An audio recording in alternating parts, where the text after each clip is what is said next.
מתי בפעם האחרונה ישבתם כמשפחה ודיברתם באמת? לא על האיסוף מהגן, או כל מיני משימות יומיומיות, אלא על רגשות, על מחשבות, ועל מה שקורה בינינו באמת.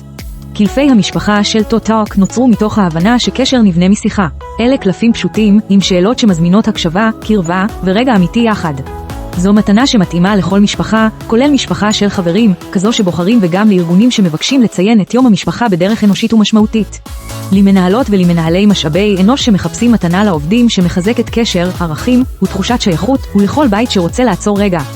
יום המשפחה הוא תזכורת למה שחשוב באמת.